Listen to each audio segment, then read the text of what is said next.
सम्मिलित होने के लिए।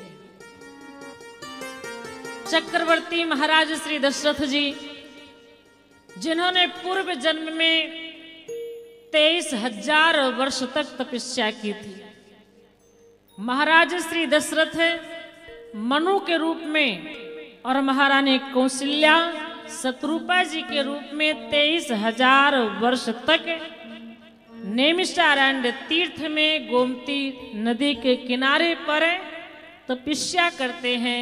तो भगवान ने उनको भी वचन दिया था कि हम तुम्हारे घर में पुत्र बन करके आएंगे। आप सरस का खोजो जाई नभ तब तनय होब में आई, मैं आपका बेटा बन करके आऊंगा। तो भगवान ने उनको भी ये वचन दिया है और यहाँ देवताओं से भी कह रहे हैं कि हम आएंगे।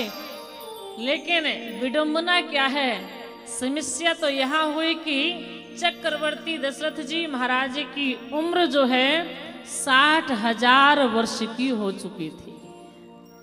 पहले के लोग कई हजार वर्ष तक जीते थे, अब तो 100 वर्ष भी जी जाएं तो भगवान की बड़ी कृपा है। 70-75 में ही राम नाम सब तो हो जाता है, अब नहीं जिंदगी पूरी जी पाते। और पहले के लोग कई हजार वर्ष तक रहते थे।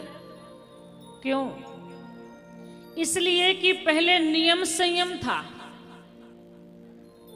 क्या क्या खाना है, क्या सुनना है, क्या देखना है, कब सोना है, कब जागना है, ये सब पहले नियम संयम रहता था। कितना भजन करना है, कितना काम करना है, ये पहले सब निश्चित रहता था। अब कोई निश्चित नहीं है। अब जो मिल जाता है सो खा लेते हैं, जब समय मिला तभी सो लेते हैं, कोई काम जब मिला तो काम भी कर लेते हैं। किस भजन का तो कोई जगह ही नहीं मिल पाती कि भजन भी किया जाए। अब तो देखिए छोटे छोटे बच्चों को देखिए नशा कर रहे हैं। पहले के जमाने में नशा नहीं हुआ करता था, और अब देखिए छोटे छोटे बच्चों को देखिए गुटखा खा रहे हैं, सिगरेट पी रहे हैं और पता नहीं क्या क्या पीते हैं। शरीर में छोटी अवस्था में ही नशा करने लगते हैं। और जब इतनी छोटी अवस्था में हम नशा करेंगे, हम उठपटांग चीज खाएंगे पिएंगे तो ये शरीर कहाँ तक चलेगा। पहले के जमाने में घी दूध लोग खाते थे, अब कहाँ। अब तो सब शुरू से ही छोटे से ही उठपटांग चीजों का सेवन होने लगता है।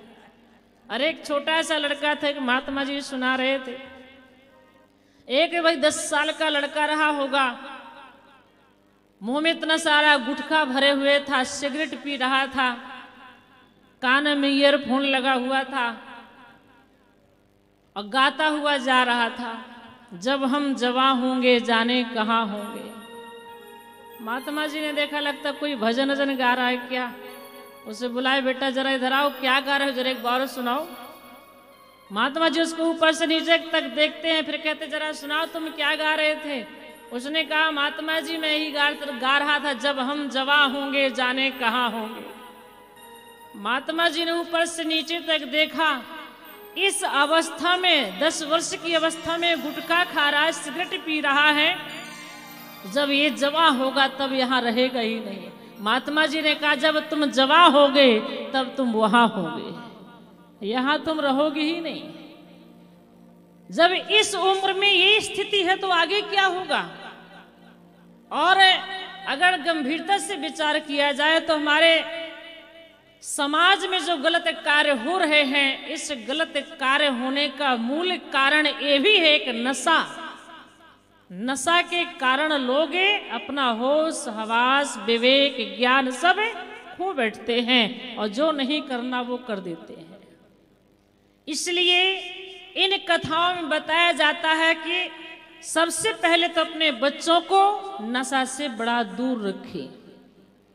कोई अगर घर में नशा कर भी रहा है तो उसे बंद कर देना चाहिए, या कि अपने बच्चों के सामने बिल्कुल ये सिगरेट है गुटखा है इत्यादि सेवन ना करें, क्योंकि आज वो बच्चे देखेंगे तो कल वो भी करना शुरू कर देंगे।